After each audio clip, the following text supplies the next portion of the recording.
Unraveling the mysteries, secrets in the night. We travel through the cosmos, ready for the flight. Together we'll shine, casting shadows aside, in the heart of the rhythm where our dreams collide. Join the Subnation X quest, the truth is our guide. In the vast expanse, it's where we reside. Hands up to the sky, let the bass ignite. Feel the grooves around us, everything's alright. On the Subnation X quest, the truth is our guide. In the vast expanse, it's where we reside. Hands up to the sky, let the bass ignite. Feel the grooves surround us, everything's alright. SNX Radio, let the truth ignite. Together we'll shine, bringing shadows to light. In this cosmic dance, we're connecting the dots. Tune into the frequency, let's explore the spots. Heavy bass drops with tight beats. Illuminate the shadows, the echo of our call. On this rolling ring will never fall. Feel the energy rising, can you sense the spark? As we dive deeper into the cosmic arc. Stories of the universe, mysteries unfold. In the heart of SNX, where the truth is gold. Every note we play, every line we write, crafting our legacy, shining ever bright.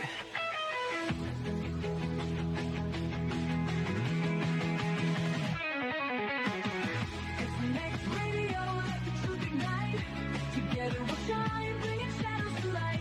In this cosmic dance, we're connecting the dots. Tune into the frequency, let's explore the spot. Here in the spotlight, we're taking our turn. With the fire in our hearts, let the passion burn. SNX Radio's call, ringing through the air. Together we rise, together we dare. So join us now, let the rhythm flow. With SNX Radio, we're ready to go. Unraveling the mystery side by side, we stand hand in hand. In this dance of truth, let the story expand.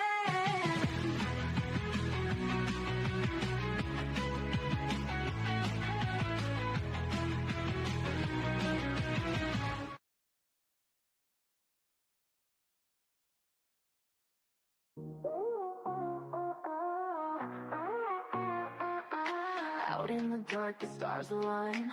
Oh yeah, oh yeah. Signals flashing, a secret sign. Sasquatch whispers, UFOs glide. Mysteries unfold, can't hide, can't hide. Voices in the static calling me, calling me. A cosmic rhythm setting me free. SNX, feel the vibe, let it flow. Connections glowing, don't you know? SNX, light the night, let it show. Cosmic groove, we're ready to go.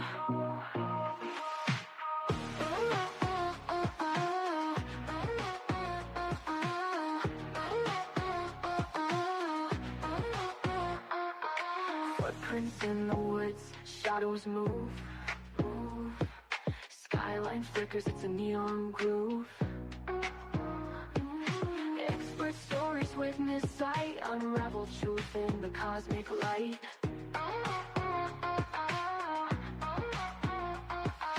Voices in the static calling me, calling me. A cosmic rhythm setting me free. SNX, feel the vibe, let it flow. Connections glowing, don't you know? SNX, light the night, let it show. Cosmic groove, we're ready to go.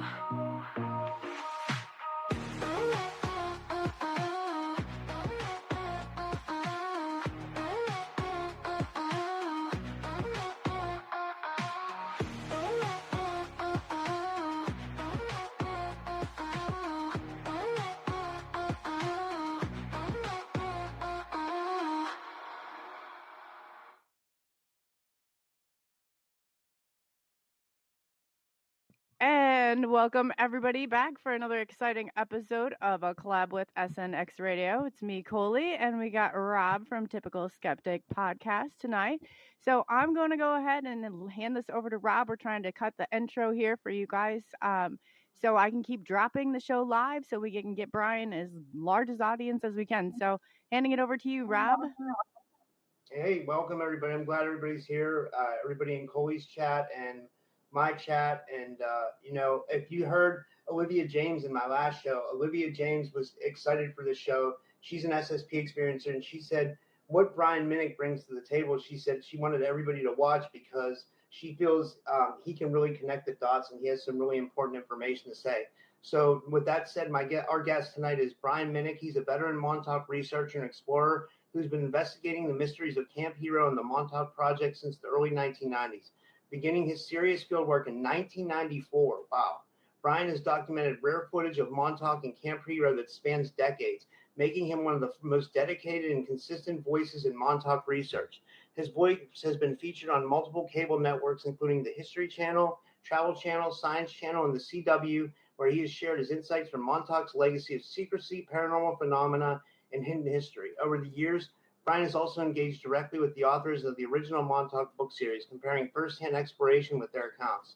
Through his YouTube channel and Montauk Is Strange, co-hosted with fellow researcher Danielle, Brian shares footage, research, and deep dives into the paranormal, UFO activity, cryptids, psychedelics, and mind control programs connected to Long Island's strange and layered history. And he has a new book out called Montauk Is Strange, and I'd like to give him a big warm welcome to the show. On my behalf, on the behalf of Nicole. Brian, thanks so much for coming on, man. How are you? Oh, he's muted. Hearing that. Can you hear me? I said, wow. Yeah, well, thank you for having me. That's awesome. I could just say, wow, man, thank you. That was written. I'm honored. The glowing intro. But yeah, thank you. I mean, I'm really, I'll have to thank Olivia too. That was really nice of her. And yeah, we have she's helped me a lot as well with some of this stuff. So I'm sure we'll get into all that. Brian, you're one of the, like, really, I've always said this. If I were going to somebody to know about Montauk, you would be the person, or anybody came, you would be the person I handed them to, because your knowledge and what you know is so extensive. I'm so excited to bring this all tonight because it really is needed. And a lot of people too, feel like this is you're helping them kind of put together the pieces, like the SSP and the Montauk Project and things like that. It's all very helpful. So yes, welcome. It's kind of surreal. Thank you. I appreciate that. Yeah, it's connecting the dots. That's one thing I've been focusing on. So I thought that was a good way to cross, all kinds of interests along the way. And there's a wide range of people that contact me with stuff. It's actually amazing. Like fishermen and I can't even name all the different parts of society that have actually contributed to the information, which is cool. Locals, people from far away, people from across the planet. And just little bits of info they give me now, and trying to wrap that all up into a final, by topic. So we'll see what I could do, but I'm going to jam everything I can in there on the second part. Yeah, that's awesome. So tell everybody how you got started. Well, I started going out there, like a lot of Long Islanders as a kid. If even if you weren't from out east or like the Hamptons, families would come from all the way up, from New York City, even everywhere, to go to the Montauk Lighthouse. It's like the end. They call it the end. It's like the end of the United States. They say the end of the world, Montauk, but it's called the end. And it's also, a place that's you have one loop and it's on this long peninsula out there. So you got to drive through the Hamptons, past it, and then you get to Montauk. And it used to be its own little island, like 2,000 years ago. And some say it was we had volcanic islands under Long Island. So some people say it meant mountain in the sea. So it might have always been there before Long Island, is part of the things that I've dug into. But yeah, so I started going out there with the family and when I was a kid, and they'd hang out. And then family friends and I, when we got a little older, we were on BMX bikes. So we were we were riding all over Montauk. Our parents back in the 80s, they didn't really ask where you were. They were like, go away until the end of the day. And when you come back, or don't come back till it's like dinner time. And Yeah, so they didn't care. And there's even those commercials back then. It's 10 o'clock. Do you know where your children are? Because like people literally didn't know where their kids were. So we were like driving anywhere we wanted around Montauk on like BMX and all over by the manor. And then so when we'd go to the lighthouse, we'd explore the point, Montauk Point, and we went. One time I got on the back of their BMX. We went straight into Camp Hero and we found Battery 216, and it was opened. There was like a small body size hole in the cement, and we just all, of course, dove right, climbed right through, and we went through it, but we didn't have flashlights. So after a few feet, when the tunnel angled, it got dark, and through that tunnel, we were like holding the walls and hearing like how the shape of the tunnel sounded. And by the time we got to the other side, there was like a huge hole in the floor, and we decided to cross over it, thinking it wasn't that deep. And we're like stepping on rebar and like hugging the wall. And then we got pulling each other's jackets to get to the other side. And then when we did, we dropped a piece of like, I guess was the broken floor down, and it was like 2 or 3 seconds, or maybe even 4 seconds before it hit water. Remembering from a kid, but that's a couple stories, and it was flooded down there. So we were like, we can't cross back over. So we went further into the darkness, ended up going down through like broken sand, and then climbed out onto the beach, which is right on top of the bluffs. But now that I have the old blueprints and maps, I saw we went down into a signal corps tunnel, which was like the cables for World War II, like the army. And we ended up climbing out through like a manhole, but it was all like broken and sand caved in. So we thought we were in like a cave at the time or something. It was like a Goonies adventure. So that like hooked me. And then when the book came out years later, my friends were passing it around high school. And they were talking about this big radar, and I said, I've been going out there my whole life. I didn't see a radar, because it's really well hidden. So this whole book was about the radar. So even when we first went to Camp Hero, I was trying to point out this bunker that I went in as a kid, but they were just like, everybody was just like focused on the radar only. So that's where we went, or tried to go, until we got there. So yeah, it's been a long time. That was in the 90s. We went back, and then we'd go like a couple times a month for like 2 years. We went like 25 or more times. And that was 94 and 95. And then the rest of the 90s, we went like a scattered amount of times as they started taking all the buildings down, knocking down the radar towers, knocking down the whole base housing. Like they took down like 70% of the buildings there. And that kind of bummed us out, but they were turning it into a park. So there was a lot of people chasing us around. And we got ticketed there. They said it was an arrest, but it was a violation, and released at the scene. But I have that on video, and we were in the tunnels. They were chasing us all day, and we went in the tunnels, made a lot of noise. And when we came out, they were waiting for us.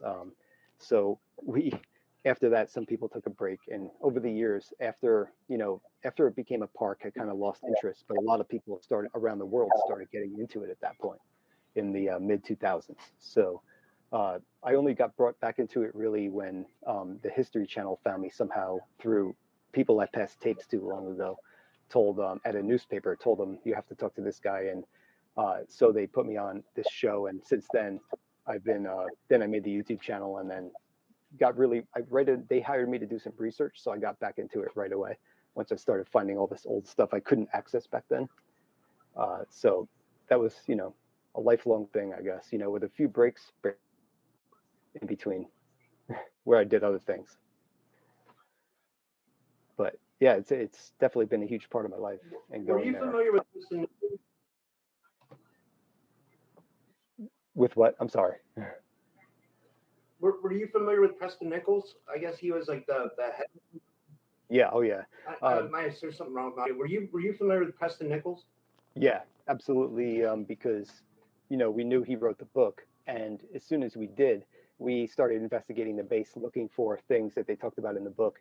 So then, when we found certain things like evidence, like the electric meter on the radar, we met a bunch of kids that lived on the base because there's a base housing there, and so we were like running around the base with these kids. They were like the Lost Boys or something, like wild.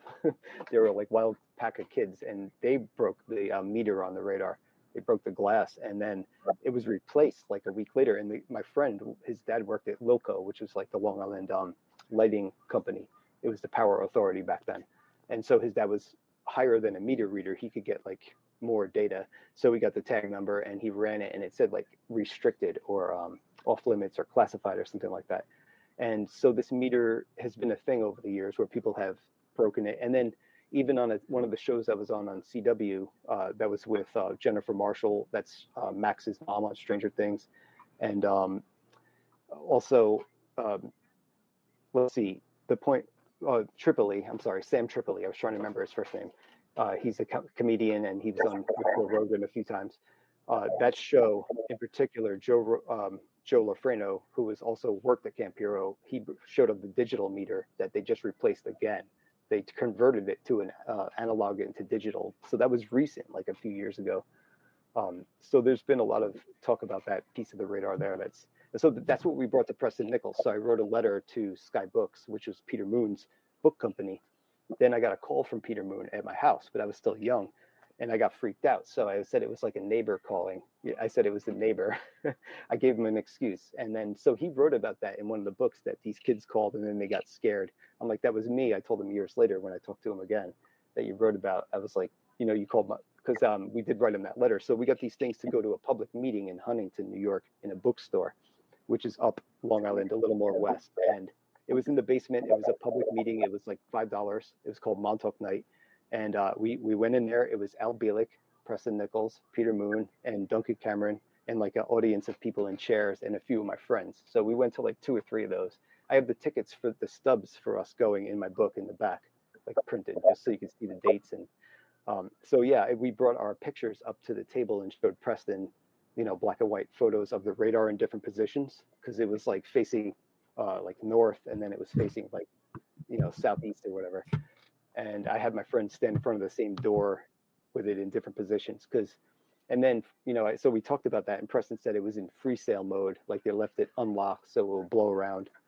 And I did have a small conversation with him about that.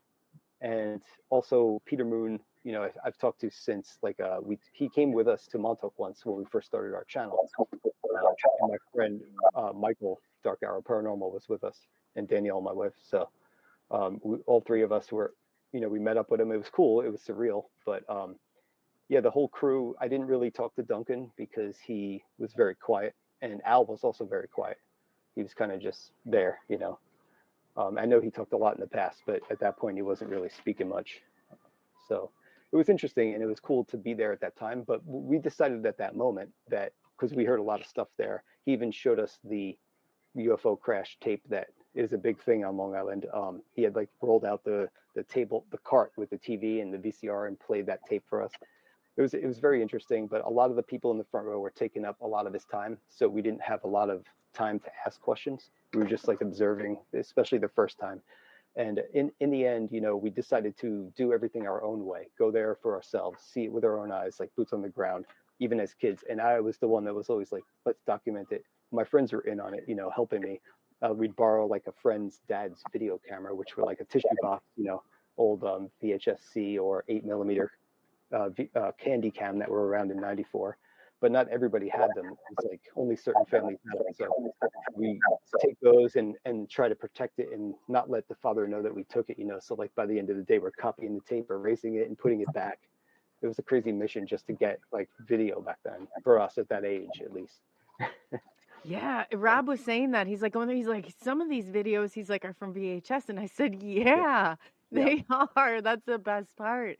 I was like, before AI comes and rolling in, everything. I said, no, that's awesome. That is absolutely awesome. You have that. Yeah, over the years, I've had to go from one VHS to another, and then to DVD, DVD-R, and then on to like MP4, and buy all the equipment to run it through the computer and stuff like that. So, but I preserved it because I knew it was a part of my life, but also I was hanging on to it because I thought everybody was recording this stuff, honestly, back then. I figured all the explorers were also recording and taking pics.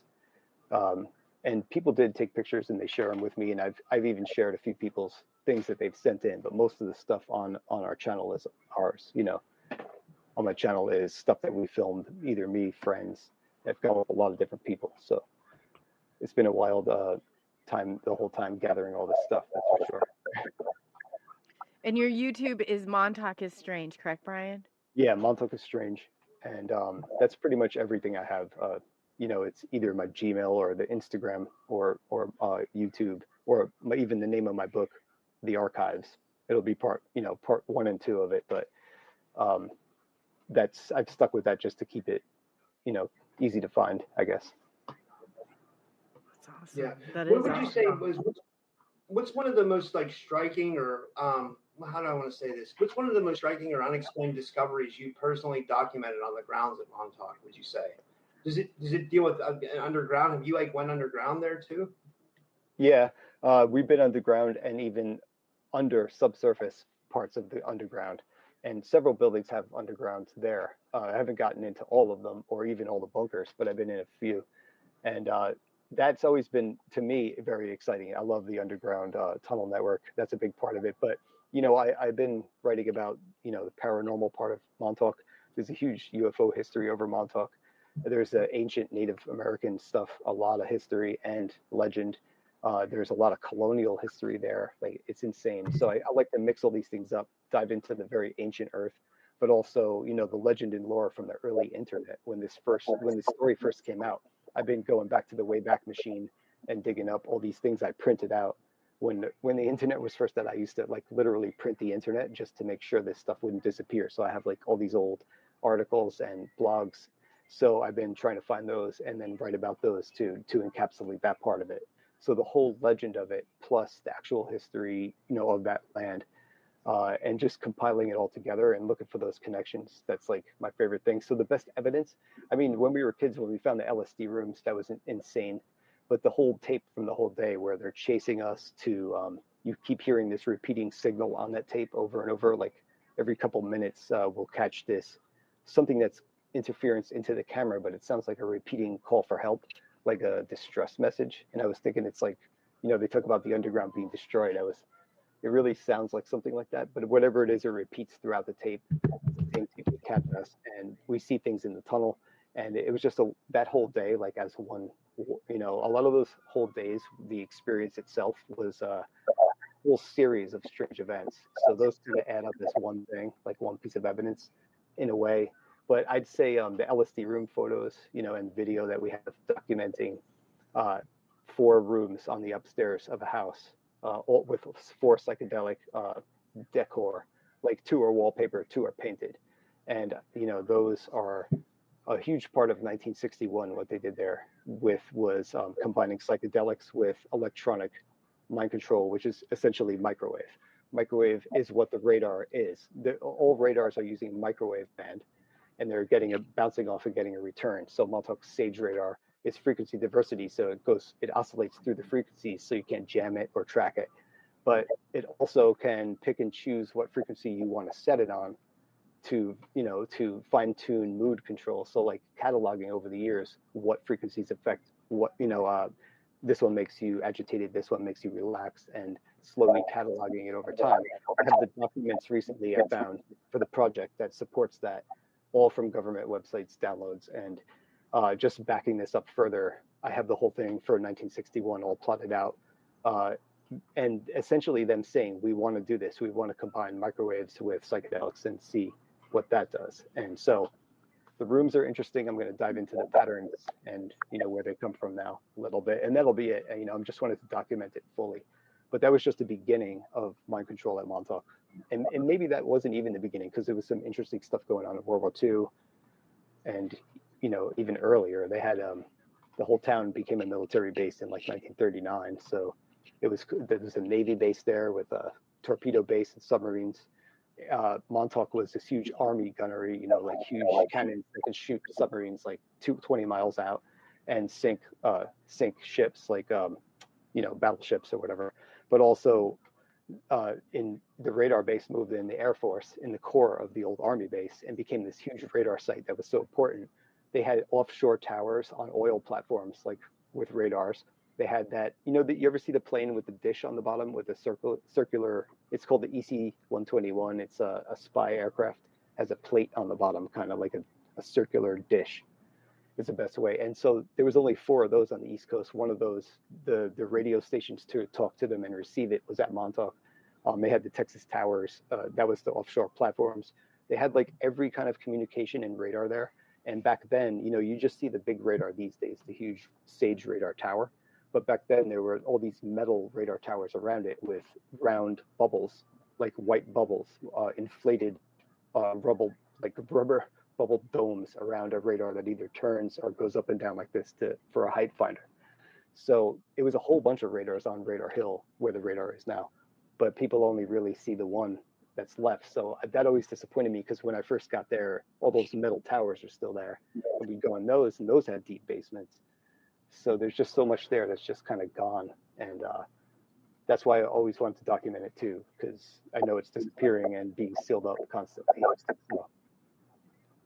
Yeah, I bet. I bet that the government's hands involved that it's definitely probably disappearing. We had a question from Rodney out there. He wants to know, Oh, was yeah. the USS let's see, Eldridge ever at the old Navy base? They say that it was actually across town, like on the other side of Montauk, like as a peninsula, not in the bay, Fort Palm Bay. That's where the Navy base is, but it would be on the ocean side.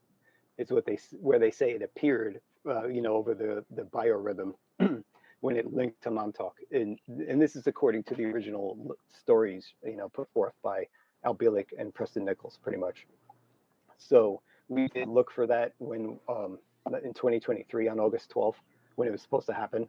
That's the 40-year biorhythm. So it was like 1943, Philadelphia experiment. 1983, that's the end of the Montauk Project on August 12th. And then 2023 is when we all gathered there, and there was like 30 people, different channels, everybody collaborated.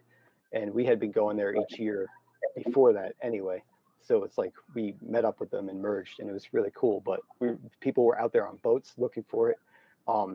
There was a huge fog that rolled in that day, so that was interesting. And even when we did one of the TV shows, I think it was not the Travel Channel, the History Channel, we went up on the bluffs there where Al Bielek said that would be seen. And they did some testing for the show. I had some different ideas on different stuff to test too, so they did listen to some of mine. So I was just happy with that. Like in front of the radar, that was my main thing. But I don't think that the Eldridge was ever supposed to be at the Navy base. To answer the question, it was supposed to be off the coast of Montauk in the ocean there, which is strange because I did the local newspaper, Dan's Papers. I got to talk to Dan himself, the owner, on his podcast, and he told me a story how this Navy cruiser actually beached itself on the rocks at Montauk, and it was on its way to Philadelphia, and it was huge. It was there for like a couple months. They had to make inflatable things to get it off the rocks, but a chain snapped and one guy lost his life, trying to free the boat. And then they said, so I thought that was really interesting coincidence that he mentioned that. I had never heard that story. So maybe there was a battleship that appeared there for a moment, who knows? But that one seems to be documented, at least in some of the old stories. But those kind of things, Philadelphia experiment's really hard to track down because it was so long ago, like anything in World War II. And the ties to Montauk, I try to look at the origins, where they come from, also the original story. And I believe Al Bielek is the one that made the tie to Montauk from Philadelphia experiment. That's huge. That's huge right there. And you've gone through and you have accounts of people too from there that have been at Montauk, that have been in the area, that have seen different things happen there. Yeah, I've been doing that my whole life, asking people what they think of Montauk, or have they been there, and usually they have a good story, something strange or something interesting to tell me. And I added 30 of those in the first book, and I have now like 40 more. So I have probably going to add 45, so there's 75 of those, and then there's 75 field reports. Those are like trips to the base, kind of like a journal style, but like the people's stories are, they're anonymous. Most of the time they ask me to not reveal who they are, but I just describe them and what they saw and what they relayed to me. So that's all like word of mouth, that part. You just got to trust me on those. But the rest is documented. And when I write the chapters, I add as many sources as I can, and they're all in the back. Like the first book has 260 in the bibliography or sources cited. Try to use legit stuff for like the chapters, just to back up when I have something. So it's kind of like different parts, like different approaches throughout it. And I just wanted to finish. Yeah, the stories from people lately since I wrote the first book are amazing. I just cannot wait to share them. It's really hard for me not to like go all day and just tell everybody this stuff that I'm getting sent, images. People are going in the underground tunnels right now, and I just got pictures from people that went in place I didn't even realize was there. So it's really exciting, and I just can't wait to like document all this stuff that I'm getting. Gosh, that wow. is Well, do you? Wow. Yeah. Yeah. I want Do you to put think a something's stop still to it going right. on there, Brian? I don't really would see, like, I can't understand how it would be at this point, but unless it's a deep underground military base like a dome, obviously, then you could do anything because it's cut off from the surface completely. You don't enter it from the surface. You know, you take like a maglev train to it. Even like from some random house in like in the middle of a nice neighborhood, you go in, the whole house interior is just like, you know, big freight elevator and like drive-in elevator and staircase and vents. So you could just disguise a normal entrance far away and go into a facility like that. And so there's rumors that they connected B&L to Montauk a long time ago. B&L did invent the maglev train, the magnetic levitation train in 1968. B&L, if anybody's not familiar, is Brookhaven National Labs, which has always been rumored to connect to Montauk, as well as Plum Island, because all three were former Army World War II bases. So B&L was Camp Upton, Plum Island was Fort Terry, and Camp Hero, the Montauk Air Force Station was Camp Hero, the Army base. So it's interesting. So they do, you know, that's what Mike, my friend, calls the Long Island Triangle, whatever's inside of those three bases. But I mean, there's a lot of stuff that's crazy on Long Island outside of that too. I mean, you have Tesla's Wardenclyffe Tower right up the road there. That was where he transmitted free energy, or was building it to transmit free energy. That famous picture of Tesla's tower you see, that was very close to Brookhaven Labs on Long Island on the North Shore. And there's a nuclear power plant near there. There were like missile bases around, radar bases. We had like a naval, it's a naval weapons factory where they built F-14s. So that's here. And then also there's all kinds of military industrial facilities, but most of them are closed right now. Like they were in the past here. But so a lot of families and family friends of a lot of people that I know have ties to a lot of these bases and work. So I was lucky to get a lot of inside info from a lot of people that worked at these places as well.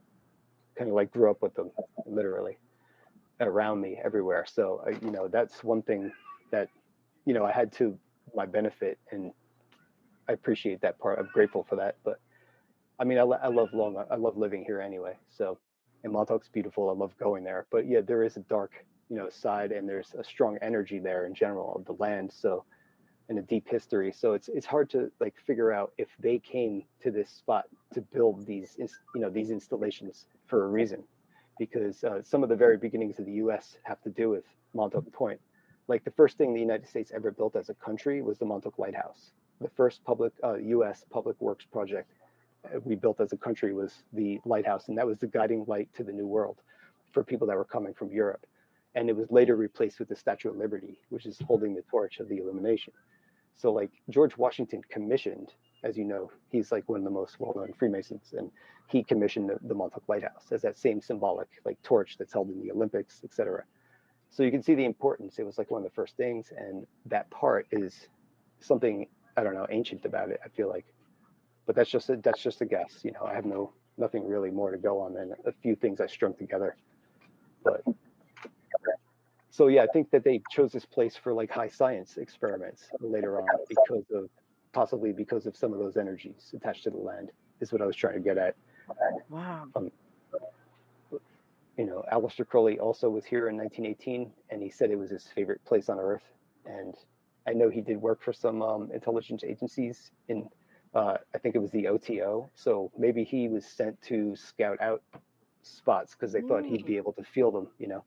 I'm like, oh yeah, Montauk, that's the place, you know. And okay, I didn't know that. I did who not knows? know that. That's Yeah, it's actually, telling. I didn't believe it until I went and found the actual part of the book where he, in his own writing, you know, a little piece, a scan from it. And then I'm like, wow, that's incredible. So he wrote a few more lines about Montauk that he went there on a mountain climbing expedition. And we don't have any mountains. There's like really big bluffs, you know, straight 80 or 90 foot, kind of sometimes sheer wall bluffs. But there's no mountains, you know, some big hills. And so it was interesting because there's always these rumors of pyramids in ancient Montauk, so, you know, all of this stuff has always intrigued me. I've tried to read about every little aspect of that I've heard about myself. And of course, I've gone through cycles of believing in things and then not, and also crossed many things off the list. And along the way, I thought I believed in certain things and then had to tell myself I was wrong and say, obviously this is wrong. So, and then correct myself. So, but I'm pretty open when it comes to guessing, and you know, other people's experiences, I usually let them, because obviously I can't fit that with by going there, asking everyone, and then digging in, researching. That's enough right there to fill me up with. I feel like I have to share it, and then I'll be like, I could start diving into some other stuff once I share it all. I love how you connect the Yeah, dots. what about I love that. Thank you. Yeah. What about the paranormal aspect? And you even mentioned there's a Native American lore to it as well. Maybe Yeah, a lot yeah. of The people might Montauk. not know about. It's amazing history. Like the Montauk tribe, they were the most powerful. They were the chief of all the Long Island tribes. So there were 13 tribes, and Montauk, you know, they're the furthest east, and the tribes furthest west were in Brooklyn and Queens, which are only physically on Long Island. I'm not, you know, people. People like to. That's a big distinction here if you're local, but the island itself, you know, the Canarsie tribe that was in Rocco, and the Rockaway tribe, they would take their canoes all the way out to Montauk. So all the tribes on Long Island would go all the way to Montauk to Council Rock, which is this huge rock at the Montauk Manor, and they would have their meetings there. Because so anyway, the Montauk tribe, they've been here for 10,000 years, and yeah, they were a pretty powerful tribe. They had like some battles with Connecticut and stuff, and some alliances with some of the colonists that were here. But there's some very interesting lore that I found. Right very close to where I live, they found an old relic that had a Thunderbird painted on it, and I've never heard of a Thunderbird around here, only in the Midwest. You know, there's only one mention of some kind of large bird on Long Island, and that would be like Mount Misery up west, where they mentioned the Mothman at one point. But yeah, there's no mention of a large Thunderbird at all, which was cool. And then there was supposed to be this dark spirit that influenced people to run amok and like go crazy, which I thought was interesting. They wrote a lot about that. And there was another one. Well, there's a very popular one where the devil would jump across the Long Island Sound, and the LI Sound was actually named Devil's Belt. And all these places in Connecticut are like devils. Every name devils. There's so many towns named that, and there's supposed to be these rocks here with like hoof print and a footprint in them, and one of them's in the museum in Montauk. So apparently he's jumping across the Sound and influencing people. It was very strange. And then there was another legend about the horned serpent of this other town they mentioned, of Miller Place. It's like a town on Long Island, but that's a legend from around the world, the horned serpent. So that was really interesting.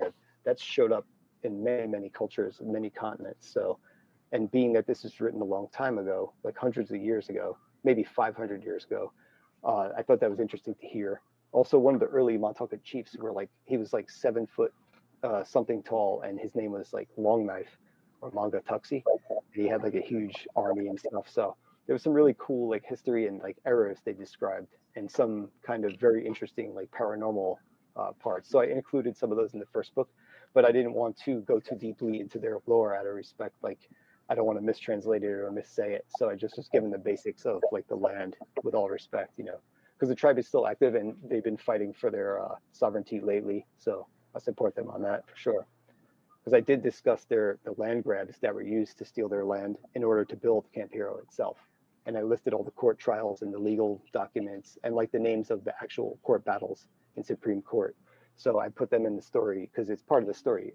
It was brilliant how they stole different pieces of land in order to build like railroad tracks first, and then power things, and then like, you know, optimal places. So it was over time. That's why it was so kind of evil genius in a way, you know, more evil than genius, but using money to do it, I suppose. But yeah, so that's all part of the history. So I want to add all that too. But now, you know, if I could come up with a few more final thoughts on time travel is the hardest one. That's for sure. The time travel is too. That's so elusive. Like that's left that. So what about the Montauk chair? Everybody always wants to know about the Montauk chair. Have you ever come in contact with the Montauk chair or talked to anybody who's come in contact with it?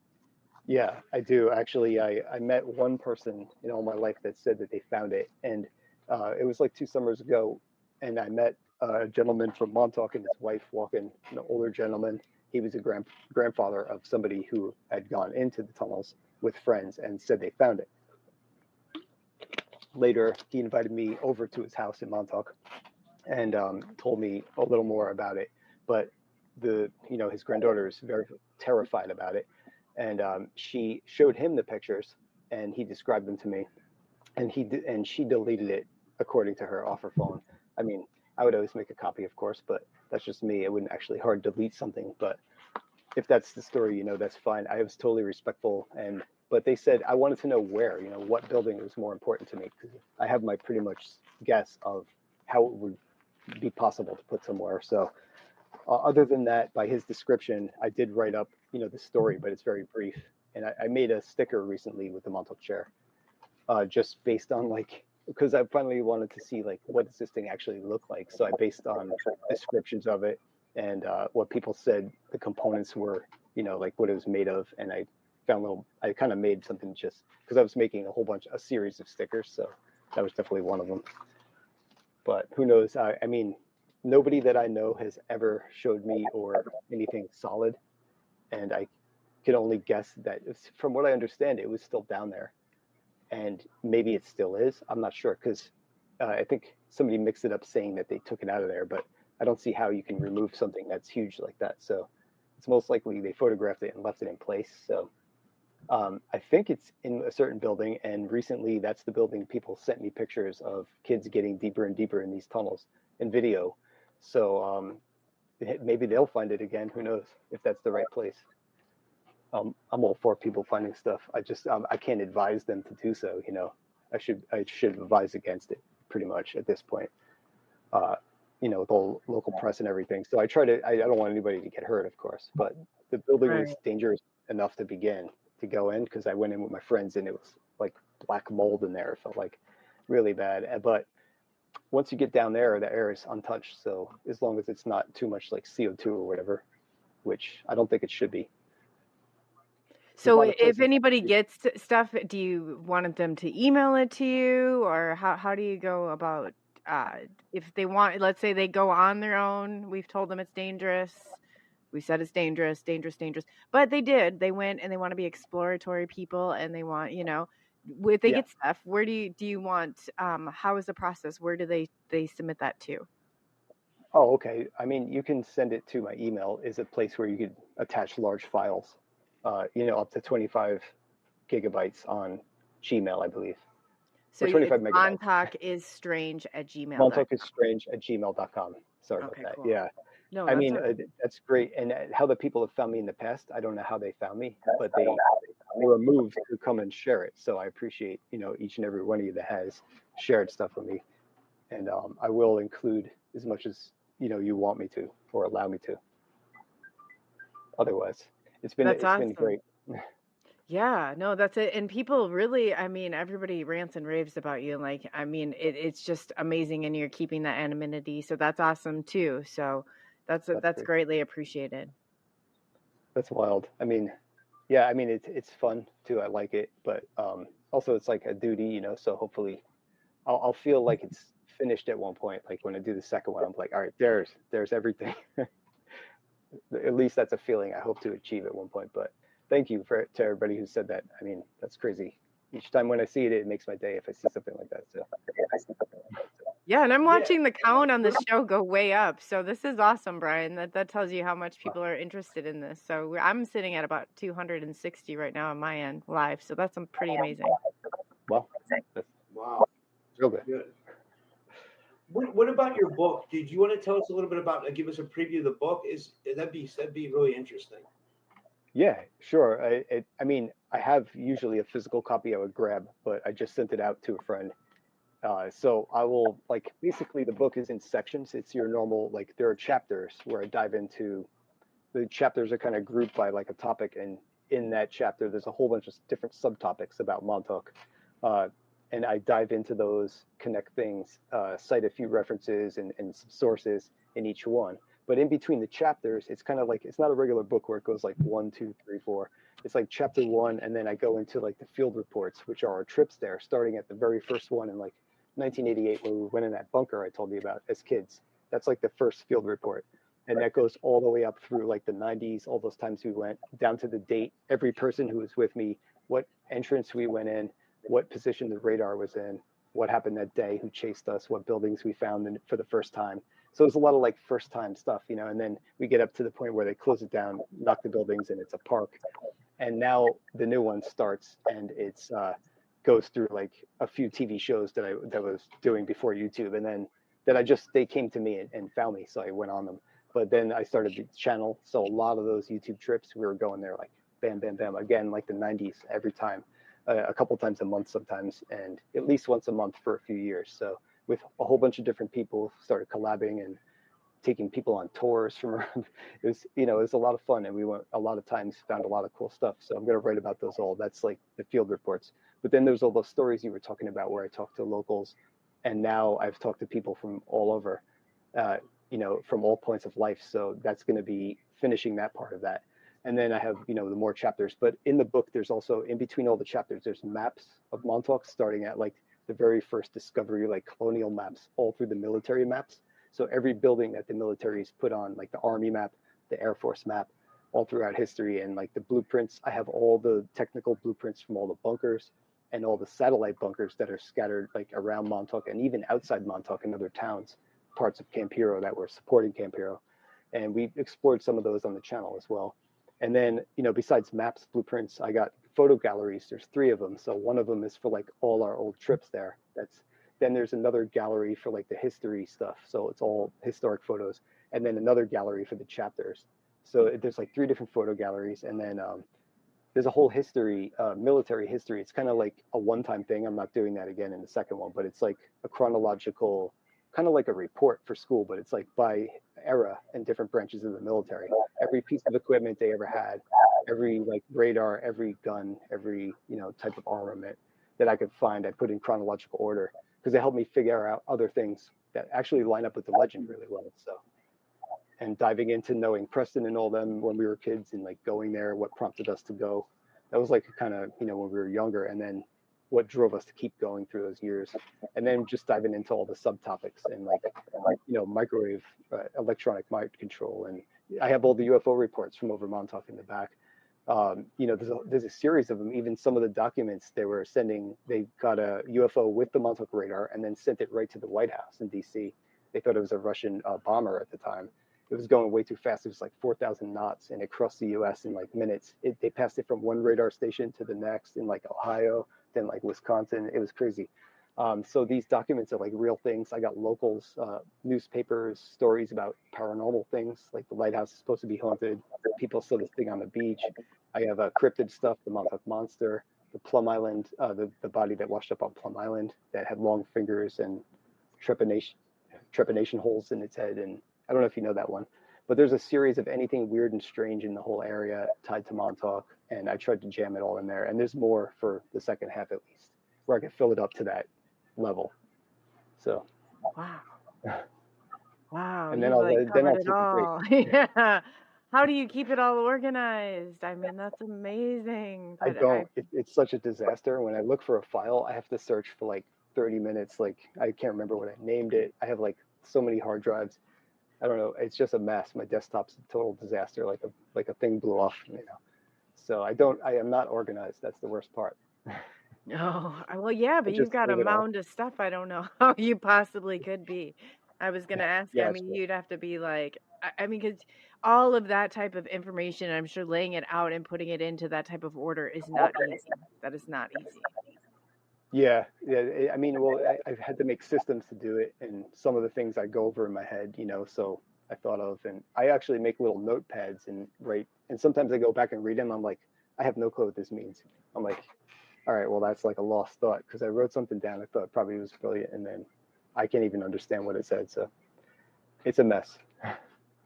I'll make it into something though, for sure. That's yeah. No, I hear ya. I'm controlled chaos, so that's Yeah. totally understandable. Yeah, That's exactly. totally understandable. So you've been out to Montauk how many times now? Well, I wrote 75 exploration reports and stopped, and we haven't been back. But I was there several times before I started writing them, you know, as a kid. All these times kind of blurred together. Like, even used to go on a couple school trips, like to the lighthouse or something. And, you know, I think my grandmother used to take me out there so I could buy like dried seahorses and like starfish, you know, or shark teeth or something. And so I was there a bunch of times in Montauk, but I started exploring there officially I made sure those reports were like good explorations. So 75 of those. And I kind of said I was not stopping going, but changing the way I document them from here out. I'll do something a little different. So there's just going to be 75 total now of the field reports. But I've been there probably like 80 times, something like that, at least. 80 times. That's a lot of times. That is 80 a lot. days. It's not like you could go in and turn around in an hour. It's like, this is like an 8-hour day, So, and a couple nights, and I've been there at night. We stayed at one time when we were in like high school. We went up on the roof, me and like 4 or 5 other friends, and we just laid up there for like 5 hours because the stars were crazy. So actually, we only thought it was like an hour or 2, but it was like 5 hours. So when we looked, we were like, oh my God, it's like morning. So, but yeah, it was wild. I don't remember walking to the radar or back through the streets. It was just like automatic kind of. And we didn't bring flashlights.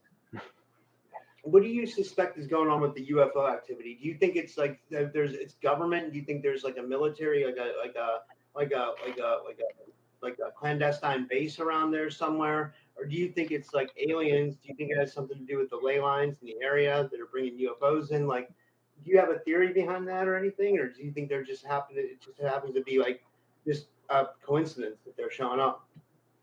Yeah, I have a couple theories, but they're probably not the same as like, everybody, because I think ley lines would be a good guess, like you said, except for recently a friend sent me like a ley line map, Google map type of thing that has every kind of like hundreds of different overlays. And I can see there's no major ley lines. If anything else, Montauk's in the void between a triangle of ley lines, perfectly in the center. So it's like an anti-ley line almost, which could mean something. So I don't think for that. But what I do have a lot of, other than those recorded ones from the radar, fishermen and people reporting green lights coming out of the water, green glows around Montauk, and USOs coming up. And the fishermen usually don't want to report it because they go out there to make their money. They just want to catch fish and do their feed their family, and they basically that'll bring heat to you. People think you're nuts, so they stay away from talking about it. But a lot of people have posted this online, so I have the little screenshots. People have sent me stories. Actually, I have a friend who just told me her and her mom saw the same thing, and she's gonna give me like a little interview about it real quick. But I've documented a whole bunch that seem to come out of the water, and it seems to be those drones, how they shifted colors, and they really remind me of squid and octopus, how they can shapeshift so fast. And as you know, like octopus have 50,000 strands of DNA, like double us, and they have like 9 hearts and 9 brains and 5 hearts. And squids and jellyfish have those illuminating like LED lights that shift through like the rainbow. Drones also had that. So I don't know. I was thinking things that are in the sea really resemble some of these things that are coming out of the water. Maybe they are like living biological things that live in the oceans. Who knows?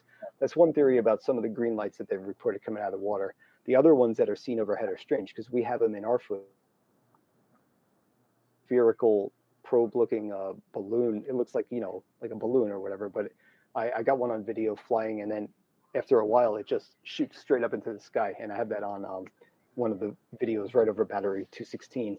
Another one is I have some silver discs and some pictures too, like just in the background over Montauk. So it's really strange. I really don't have a theory as to what they might be, unless there's an ancient significance to Montauk, like an ancient civilization, like maybe even very long ago, talking like millions of years, something we can't understand that's under the water on the continental shelf. Because that used to be when the water came up 300 feet at one point in the Younger Dryas after it, when the glaciers melted, the water rose. But under there on the continental shelf used to be like the beachfront. So like the beach was like 50 miles that way. So out there, I think there could be ancient civilizations of importance. Maybe they're trying to revisit it. I don't know.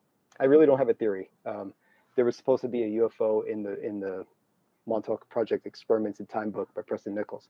They said they had a UFO underground at Montauk. They didn't explain why, but I was imagining it was supposed to be shot down and reverse technology type of thing. So all those guesses, I really have nothing to go on. So I kind of wrote that in the book too. I've actually had people use that as now that the targets have already been guessed, remote viewing targets, I put a symbol in the book, a hidden symbol, and then I had people review the envelope with that symbol in it. And that was linked to the UFO underground because I had nothing to write about and I just wanted to know what they could tell me. Did get some interesting stuff, which I will put in the second one though. That kind of blew my mind about that. Wasn't at Montauk, but so yeah, there's been really interesting things that came out of all this stuff, but no understanding of why there'd be so much activity over the skies there, except for its importance in general. Oh, I bet. We have a question too from Woo Rider DG Derek. He always has a question. He said, Brian, has anyone noticed anyone following him from his research that has been done on Montauk, or has he documented it? If so, like people like actually trying to like deter me, basically. Yeah, In that way. I would assume yes, probably. Yeah, in the past I used to try to I may have noticed things like that, but I decided to be naive, and if there was a threat, I just didn't get the message. Like, it totally missed me over my head. Like, that's my approach at it. So like, even if they were trying really hard, maybe they're getting frustrated because I really didn't pick up on it, and I was choosing not to if there was. Good for you. Good for you. No problem. Yes. They have to come right up to me and explicitly say it, pretty much. Yeah, that's good because the attacks can be endless, and I think especially if you start to play into it, a lot of it, they want to trigger that fear in you. It was definitely times where I felt like things shut off at the right time, and there's definitely weird synchronicities that make me question things a lot. But yeah, not to give it credence, and because I'm going to keep going anyway, so I figure just ignore it if there is.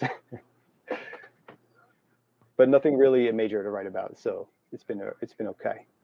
Well, that's good. Let's hope it stays that way. Yep. Do you think there's a connection? So where you're at, and you're talking about how there's kind of the triangle of different areas of Plum Island and Montauk and all of that. Do you think they're connected underwaterway?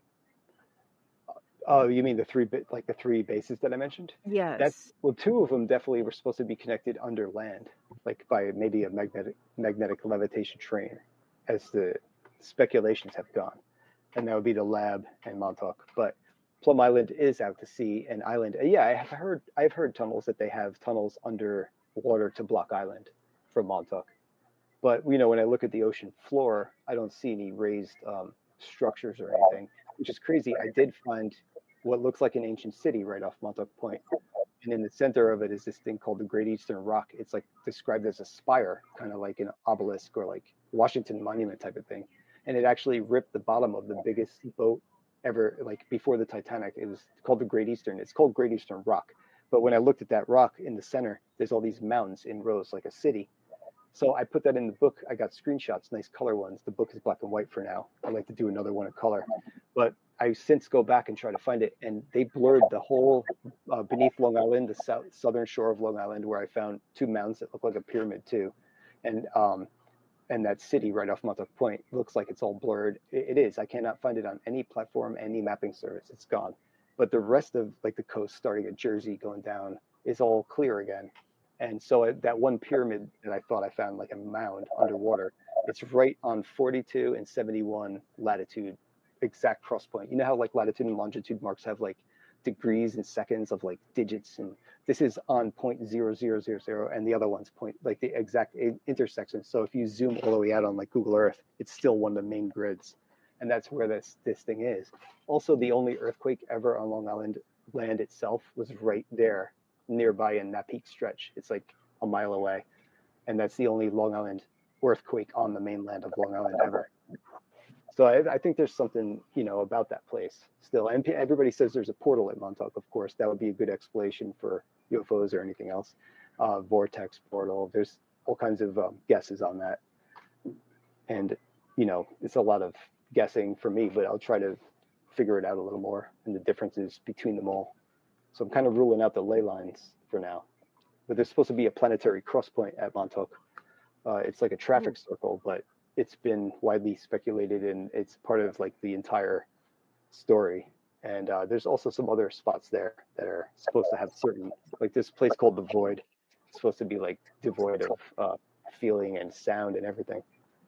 So yeah, there's some energy type locations that I will still write about as well. But I really don't have like a solid guess on those, of course.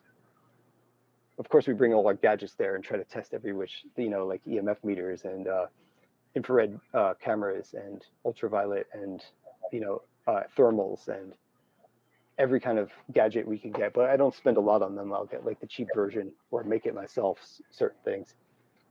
And then Wow, I just, yeah, that was going to be my next question. You hit it like right there. And so, I mean, there's a lot of phenomena going on there for it to all be coincidental. So you think they found the spot and Montauk was there because of the spot, yeah, I maybe think in they built, itself? I do like trace back in history, and one of the FDR, uh, one of our presidents, obviously, he's one of our most powerful presidents that we became a superpower under. His best friend was living in a windmill house, which is right where Battery 216 was built. And next door was the biggest bootlegging basement on Long Island. And in town was one of the richest men that built all of Montauk. He also built Miami Beach, the city of Miami Beach, and the first road across the U.S. from New York to San Francisco called the Lincoln Highway. And his name's Carl Fisher. He built all of Montauk. And they say he died of psoriasis of the liver. So they said he was a big drinker. The speculation is that he had prohibition tunnels built from the Montauk Manor and his tower, which he built, and then out to Montauk Point. And I do find some evidence of this on the maps and from old pictures and in history. So the Navy took over all his stuff in World War II. So that means the Montauk Manor, the tower, and the tunnel out to Montauk. So yeah, they definitely seized upon people they saw that were already starting stuff and then continued it. I think they knew ahead of time that they were building there for a reason, going way back to when they made the lighthouse, even marking that spot as an important place to build the first thing as the U.S. And it's symbolic too. So whatever it is, it's something to do with some old importance of the land, I believe. But who knows? That doesn't explain all of the other stuff that happened there, of course. And it got out of hand, I guess, once they discover certain things.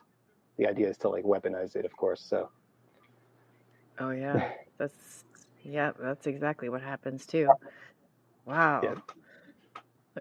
That, I mean, all underneath, underground, I guess, is there a certain point? I mean, just do you go under? Is there so many layers underneath the Montauk that you've gotten to, or how far down under have you gotten? I've only got like a floor or two below because a lot of the stuff is so flooded, especially like the World War II tunnels. There are deeper sections, like we dropped that brick down there. So I've only been, and then the Air Force, there are tunnels that go down. There's buildings that have 4 stories below. The computer building right next to the radar, that one especially, they had vacuum tubes on one floor, air conditioning, and generators on the bottom. And then later they gutted all that stuff out when they put in the Buick computer. Didn't need vacuum tubes. And then I have a picture with all that stuff out front, like all the computer things. But yeah, that had air traffic control in there. So Montauk was like an air traffic control base for fighter jets and all kinds of stuff. They would scramble the fighter jets and mini nukes, tactical nukes that were here in the Pine Barrens. And they'd, if groups of fighter jets came in, they'd send off missiles. So Montauk was like the main control for communication, radar, and operations. So they had some serious like computer systems. One of the biggest computers of all time actually was installed at Montauk, called the Buick. And that building especially has, because in order to operate that thing, you need those underground floors. Same with the radar. So yeah, there's an extensive base. And then later in the Cold War, they were forced to build fallout shelters. So they have deeper additions that were used for nuclear fallout. And I have all those on record and documented. So that's how I build, going down deeper. If they're going to do stuff later, they're going to convert those old unused portions that are deep enough. And if you're going to expand into a dome, you would probably break through on one of those deepest spots you have and attach to a rail. And from there, make a deep vertical shaft that goes down with an elevator, freight elevator. And because you can't build right under a base. Like if you think about it, like if here's a base, and you dig right under it, it's all going to collapse. But if you put like a straw, like a straw-shaped deep shaft down through all the bedrock, because the bedrock's down there 1,000 feet down under Long Island. Most people think it's just sand, but there's like bedrock really deep, really below 1,000 feet of quartz sand. So once you get down to that, you could punch into that and expand outward horizontally, no problem. So I think it would be a break between what's on historical records, like World War II, Cold War, Air Force stuff, and then expanding downward, like maybe a level to receive trains and equipment, but the rest would go straight down. And then you could have a massive base down there. But you need a place to bring in equipment constantly, and there always has to be ventilation. So I've never been able to find any ventilation around Montauk, but of course it would be stealth, and it would be pretty big. I mean, it could be venting out horizontally through the bluffs, right in the ocean wind. They have flues for water because you have that massive tide. Yesterday there was like 25-foot waves that went down there just to check out the Hurricane Erin on the coast on the ocean here. And it was insane. Like the waves, they were huge. But so there's things, that flow like underwater streams and stuff. So you could definitely get like flowing water down there in a base. I've heard there's underwater submarine bases and everything. And even in the books, they say it's an underground alien base at Camp Hero and the Navy base. In the later internet speculation that was another alien base, and they were battling between the Navy and the Air Force with their own secret operatives and counter agents, counter-programmed to attack the other, like essentially Montauk boys versus Montauk boys, and branches of the military versus each other. This was like a big part of that lore. So I want to dig all that back up and spell that all out too, just to like put it down on paper for a final time and get it out there. Wow, it's a crazy amount of stuff. Do you think it's all connected underground? Do you think it goes real deep, and like, do you think it's all somehow connected? Like, some people say there's maglev trains that run under there and stuff like that. Oh yeah, I mean, I think that the big facility would be linked to another big facility, possibly like B&L, and even for that project to be initiated, it probably sprung from that lab, honestly. But that's pure speculation. But like, knowing the way they do it, they wouldn't just be independent unless it was like truly black budget and they had no connections to any other facilities.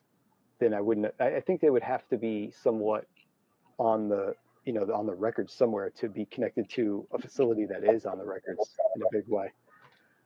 But there could be an independent facility that's totally off the record, and that could be Montauk as well. But I did hear that it was connected and sprung from B&L, but also has connected underground. There's another book about it's Dulce, Area 51, and Montauk, the something triangle they call it, and they say that Montauk is connected to Dulce and Denver International under a series of tunnels. Denver International Airport too, because they say that is a big underground network as well.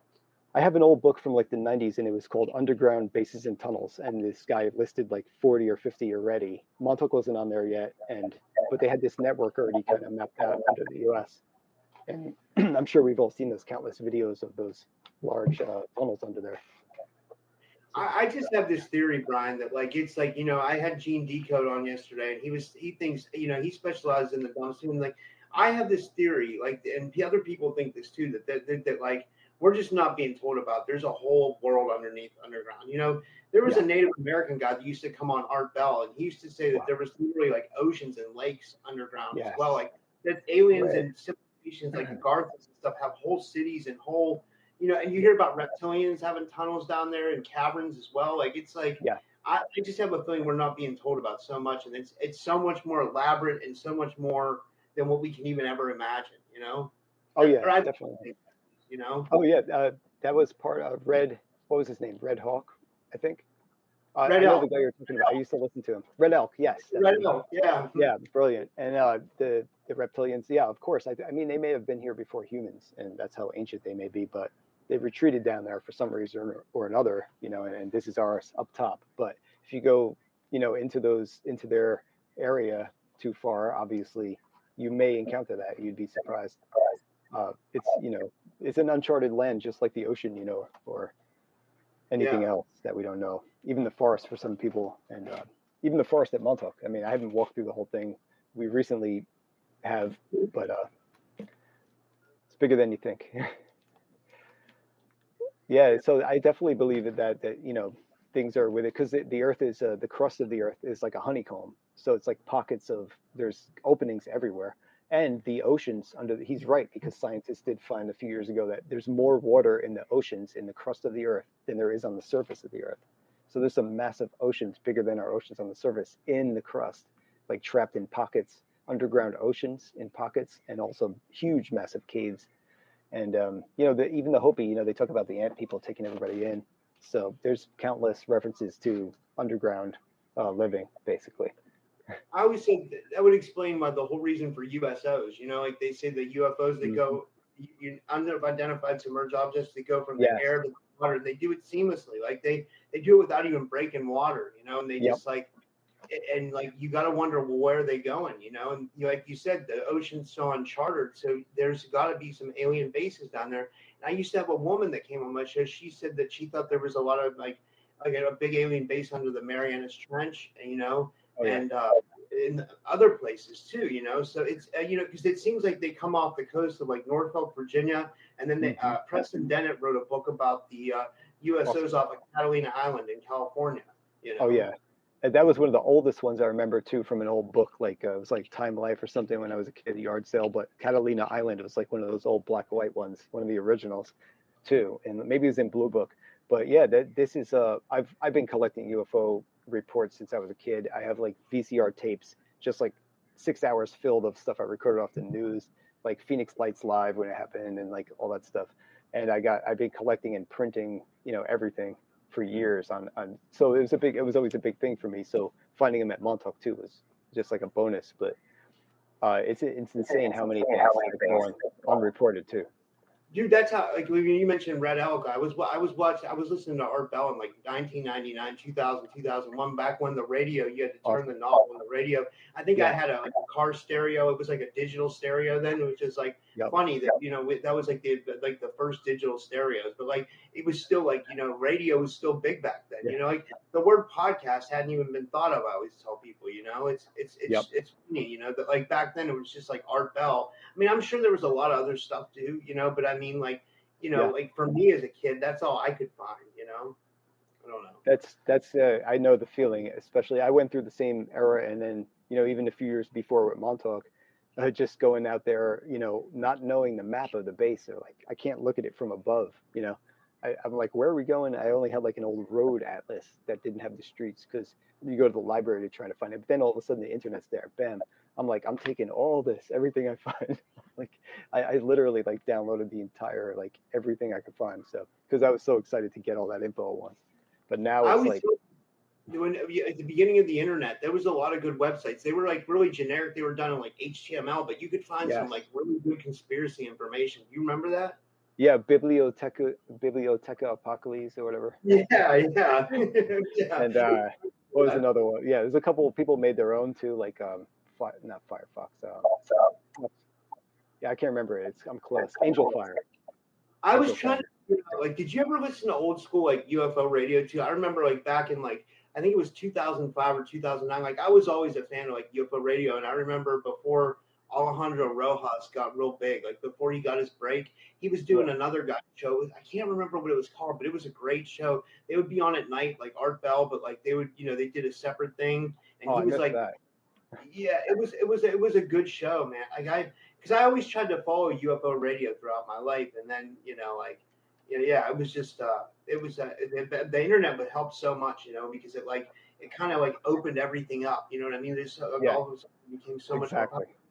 Now everybody, Exactly. You could just do it like that, but it was hard then, and to put it in the work is, you appreciate it, of course. But yeah, I mean, you can find all those episodes now. I wish I did hear that at the time, but I had my fill of stuff. I don't know where I got it all, but TV was a lot, because I guess I had certain shows, I saw that were coming on. I was able to like throw in a tape and record it or something. Radio shows, same thing. Or it's hard. You couldn't record on CDs like in your Discman, but like certain, tape play, you could just radio. Back in the day, did you watch which one? Oh, Sightings, yeah, of course. Sightings, Unsolved Mysteries, every show I could find that wasn't like normal content. Yeah. All the movies too. Oh my gosh, you guys are like, this is a blast down memory lane. Really. A question from Courtney. She wants to know a question. Please ask Brian if there's ever found a ground radar Preston talked about. Oh yeah, that's a good one. The radar that it's kind of like the antennas that, I don't know if you ever seen like the jungle antenna, like I don't know, it's some military manuals and stuff, but you could bend antennas in different positions and shapes to get different effects or different results, I guess. And so ground radar would be like this big shape that's bent into something that can receive signals, transmissions, RF or something. And so that's great. I forgot that you said that, Courtney. And I'm gonna dig into that now that you said it, because I'm definitely interested in that, and I want to maybe I could talk to Preston Dennett and ask him, where a little more details about it, so I can look for something like overhead or on the old aerials. I'll go through like every year on the satellite, look for changes, and I got Photoshop so I could like invert it and contrast and look for things. So I'll zoom in there and do my best. But yeah, I'm gonna thank you for reminding me. I really appreciate that. Yeah, Preston would probably be a really good one. He's going and doing the hometown areas. He dug up stuff even in my area, so I was like, wow, that's really cool. I want to get his books. I definitely have like a massive book collection too from back in those days, all UFOs, everything else. So I still like to print books. They can't change it. They can't swab it like they do the internet. It's it's like once it's. I mean, they'd have a harder time, I guess, doing it. But yeah, I appreciate that. I always take screenshots, because I'm like, people change their websites, they change everything, and then you lose those breadcrumbs along the way. So good for you for doing that. Yeah, screenshots, except they're all named the same thing. That's the problem with screenshots. You're supposed to go in and label them after, but I just have like this That's a good file point. of like, yeah. And when I'm getting like a map view, I'm like, I'm not doing myself any favors by like snapping so many of them. But she meant Preston Nichols, Brian. I think she meant Preston Nichols. Okay, I thought you meant. Oh, my bad. We were talking about Preston Dennett, so I saw that. I apologize. So yeah, two Prestons. Oh, was it? I thought maybe. Oh, okay, yeah, she did say Preston Nichols. Okay, that's why I didn't see Preston Dennett say it. That explains that. But I don't remember that part of Preston's, when he said it actually. So we'll search and look for that. It's probably on that channel 3X. It's like a big the database of like old videos, lectures mostly on Montauk, Albielic, Preston. So it may be in one of those. Now that there's transcripts on everything, I probably could find it easier. So I'll look for that, and so I could find out exactly. I'd like to hear him describe it once more before I look, and try to find it. But I'm on it. I'm definitely going to look into it. Yeah, but that would be a great way to disguise, No problem. That's like that's a great way to disguise something, to receive signals on the ground, like a glyph, giant glyph or something. Oh, what cryptids are associated with the Montauk area? Is it the same? Is it similar? Because I'm from Pittsburgh, and I know we have like Bigfoot, dog, sure, Thunderbirds. Like, is it similar? Like there, do they get similar cryptids there? Yeah, though there's part of the legend, I would say, of like the Camp Hero, but it was like from the first book, Preston and Peter Moon's book. But Junior, actually, here he is, right here. He looks kind of like a dogman, but he's supposed to be like a Sasquatch. He's supposed to be either created from thin air or from thought, or came through a portal. The stories differ, and so does his size, reported size. From like 8 foot to 30 foot. And what he did on the base, whether he came out in the underground or it was conjured on the surface. All we know is that people have tried to take pictures to capture where he once stood, and there are several photos that show. One of them does look like a dogman or a werewolf kind of, and the other one looks like almost like a gorilla or a Bigfoot, I guess, in a way. That's what I see, the different shape, ears and body, but they're in the same exact spot. So it's been varied reports of what Junior is. But when we were there, there's a few pieces of footage we have, and even recently, a photo through the dicyanin phone lens, which is like the aura glass. It's like a purple lens that has a black coal tar that's like everything's purple, but it's mostly UV, but it filters out. You're supposed to see auras through. You can actually, if you hold your hand up to the light, you can see your aura around it. But we brought that to Camp Hero. We had the spirit box going at the same time, but anyway, in the background, we see the same thing that we've seen on that road on our very first video, and it looks like a little bear cub or like a little wolf figure. But I mean, who knows? I'm zooming in. It looks like something was behind this tree, and we just walked past that tree. There's nothing behind it, but on the video, you see this artifact. And I happened to be saying, "Look behind you" to Danielle because she was between me and that tree. And because behind the tree, there are people walking down the road. At least I thought there were. So I said, there's people. But right in that line, there was this thing on the video instead and no people. It's really weird. And then so later we've seen that same looking thing in another video or another photo, like at least 2 or 3 times, but it's much smaller than Junior was reported to be.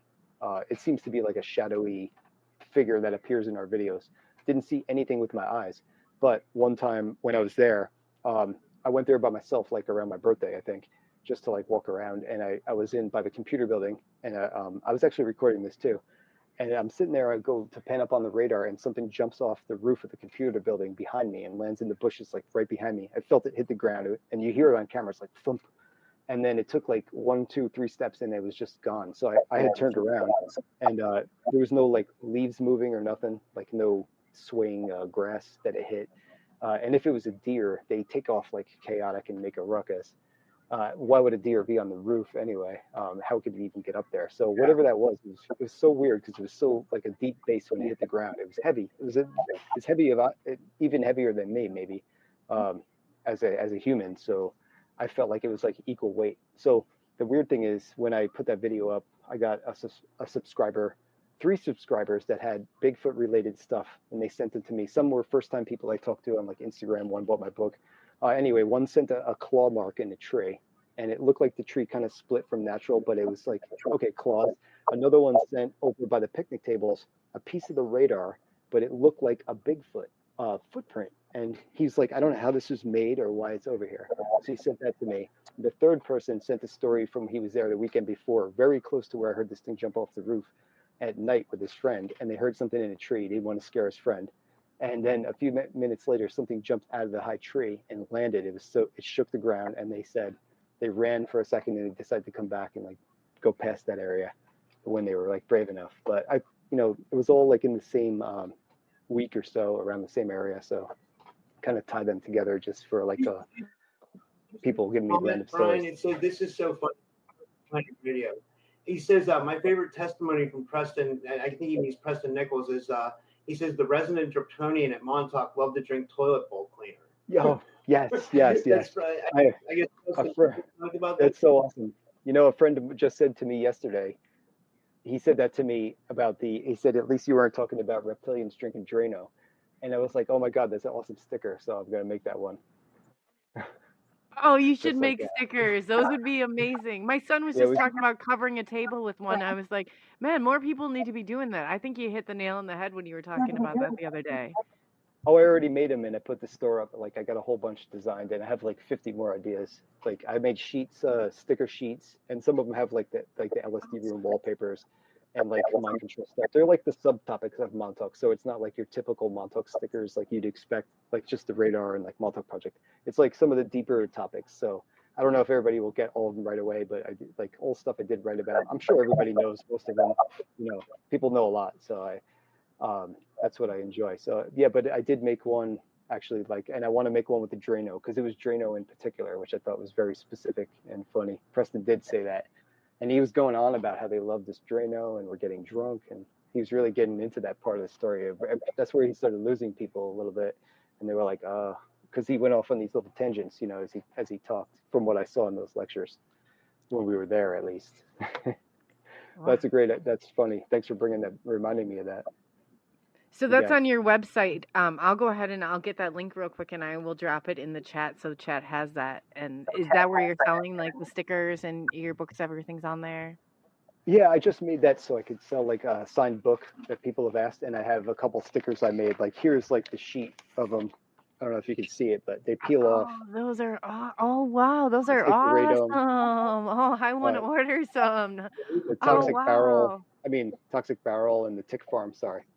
Ticks, everything Montauk, and I have a pack that has like 5 stickers. I have the Montauk chair, the Montauk Tower, the radar with every level, and then like the underground levels I added on, and like just a whole bunch of different stuff. I'll have to show you those too. But there's only 3 sets of stickers, so one's a sheet like that, one's a pack, and one's like 4 different kinds of stickers as like a set. But yeah, so I'll make more stuff eventually. I made keychains too, like little Montauk keychains, but I'm going to switch it up and just make ideas as I go and just add them in there. And it's mostly for fun, like just to create stuff and make the art of it kind of. It wasn't for any other real reason than I wanted to make them basically. But I wish I could find the pack to show you, but that's the one I like the most. The sticker pack. Those are just cool. like a big ones.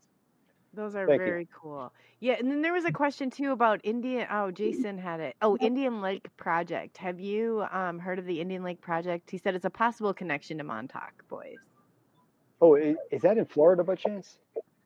Jason, if Or you're in there, if you could, yeah, because I've seen it pop up a couple times, so I wanted to make sure to ask his question. But yeah, we'll see if he responds here. But yeah, because my I bet there's grandfather so lived many. in a place in Florida called Indian Lake. It was it was a bunch of like homes, like motorhomes, not motorhomes, but like it was like an elderly person's neighborhood that my grandfather loved, and they had little golf carts to travel around. You didn't drive cars in it, but I don't think that was it. But we did. The kids there were kind of wild. They made us like take out the carts at night, and one of them almost took it into the pond, and there's gators in there. And I thought these kids are nuts. So if that was the place, I would totally believe it. But I don't think I've heard of that otherwise. So I'll have to come back and like take a note of that too and check that Okay, out. yeah, because he's saying he thinks it's in New York. So we'll find out. Jason, if you have any Oh, additional okay. information, Brian will go back through, and he's really, really good about all this stuff. Otherwise, I will get the information Awesome. to him. But yeah, definitely. Thank you. Thank you for asking that or answering that, Brian. That's awesome. Yeah, I love that. Anything new too that I missed? There's plenty that I missed. We can't keep it. I mean, you just can't keep your eyes on all of it. So people were asking before too, and I think this is really valid. Do you have a direct connection to Montauk other than curious, like out there looking? I mean, do you feel like you were ever a part of this project, or it was ever even anything more than that exploration that you've done? Nothing that I ever could think of or know of. It's the only I do have those like deep connections to this place in the sense of like family, friends, people that work there, but going there my whole life. Like my father he was in the army and he worked after the army in Sperry. Sperry is a company that built the radar. My mom's best friend, her husband worked at the Montauk Air Force Base up until like 1981. In fact, like one of a family friend that I grew up with was like the head of the B&L project with CERN, Atlas, and he's given me all kinds of like scientific knowledge over the years. Like when they were all hanging out, our parents, he would send me over to telescope or let me play with these crazy programs from B&L.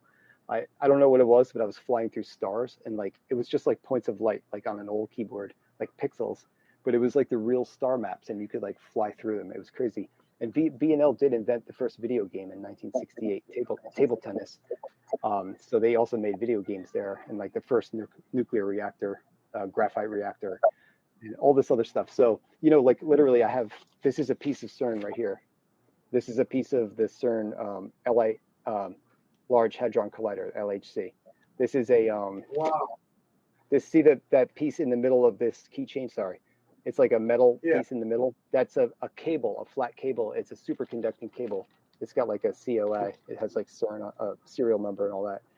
And he gave me all this stuff from like pictures of the Higgs boson particle when they discovered it. It's like an interdimensional particle that blinks in and out of existence. So it's like here 1 minute and then gone the next. And they had articles in Newsday on Long Island when they first were running these tests that this may like destroy the planet and cause a black hole that will eat like the solar system and the galaxy. I'm like, oh, lovely. We're all like, oh, that's a great story, And that's when like the Mandela effect starts. So people have blamed CERN a lot, but actually they did that test here on Long Island at B&L, which did work with CERN. And this guy that I grew up with was the chief. So he was really like an egghead in a sense of like science. And I don't think he knew like the outer workings of any of the politics. He was like focused on the subatomic level, his atoms and also the stars. So so like there's a lot of close ties in my life to people. And it's, people worked at all kinds of facilities and a lot of military family. That and going out there and being so involved in it, but no personal connections ever that I could think of. I've had dreams about working at radome sites, like disabling them and stuff like these. The one that I made the eyeball sticker out of, like those are what used to be at Montauk, the inflated bubble radars. So I used to have some dreams where I'd like go and like take a piece out of them after they were like abandoned. But I think that was from going and immersing myself into Montauk, of course. So I did have that strange like that a lot of people have dreams about it and stuff after they go. Other than that, a white van tried to kidnap me when I was a kid, but there was no success. My grandmother unleashed a Siberian Husky and they were yelling, and they had called the cops on the plate, but it was switched to like a brown car onto this white van. But when the guy drew, I was like drawing on this like sidewalk with chalk. It was like the first day of school or something. That little white line on the stop sign. I was like drawing, and then these guys, Wow, I thought they were gonna run Brian, me that's over. scary. Your grandma, thank goodness. Yeah, Wow. and this husky was huge, like a dire wolf, and looked like I used to like sit on her back. So she came running, and they saw they pulled off. But when they came up to me, it looked like they were gonna hit me. I thought because they were so close, and then the sliding door was open, and there's a guy standing there just looking at me. I remember his face still. You know, it's just like I couldn't have done nothing. I was just like frozen. I was hoping they didn't run me over, but I didn't understand it as a kid. They told me like about it for years after, but other than those things, there was a white man trying to grab kids, but they missed me, so I got lucky.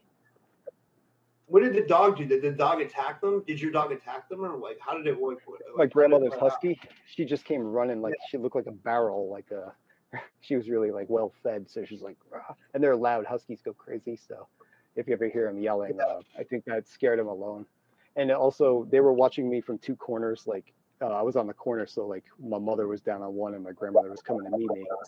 They thought it was all right to leave me for a few minutes, like walk on my own. So in that moment, here comes this van. So, and that this is all relayed to me. All I remember is like some van with a door open, the guy, and they were gonna run me over. Kind of, I didn't see him coming. So.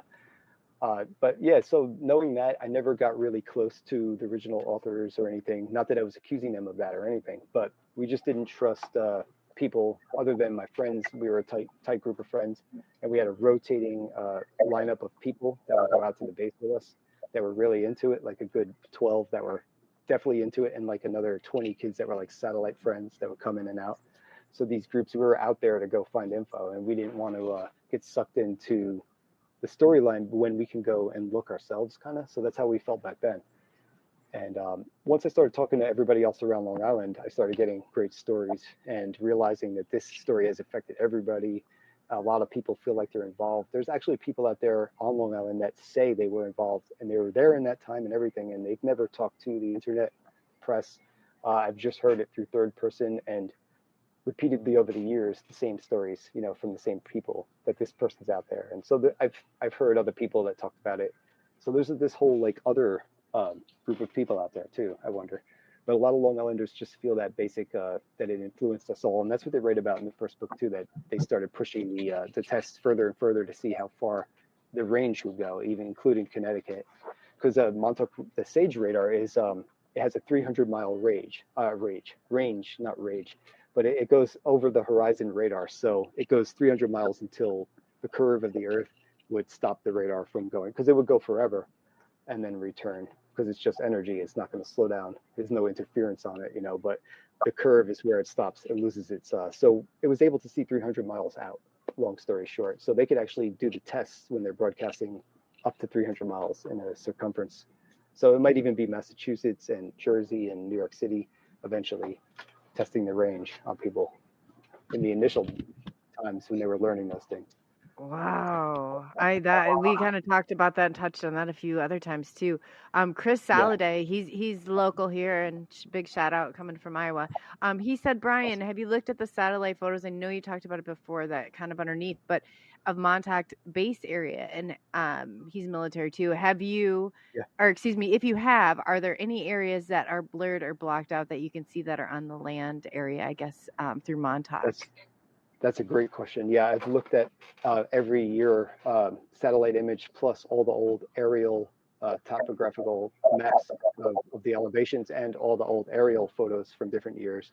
And I've even lined them on top of each other and made maps where I could change the opacities and like really stack everything up and see through time kind of. So as many as I could find, and I got even recently keep finding more and more older shots. And so I did find disturbances through the woods, at least, where it looks like they may have cut down trees to make tunnel systems and that were later buried.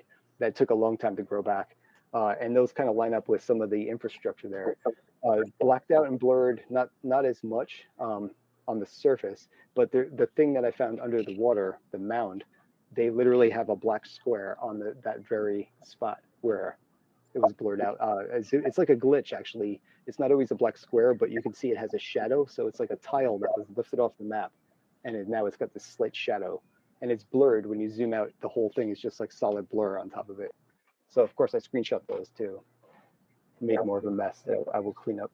But that's a great question, because I will look for that as well. That would be something to look for. Okay. So I appreciate that. Excellent. Yeah, no, I bet that gets real interesting and murky, but yeah, you know it like the back of your hand. I've told Rob that. I don't know how he's like, you got Brian is so he knows like this inside and out. So that's amazing. Thank you for sharing that. Thank you. That's cool to hear. I mean, I can draw the map, I'm sure, like in my head, but there's still, so much I want to know too. That's for sure.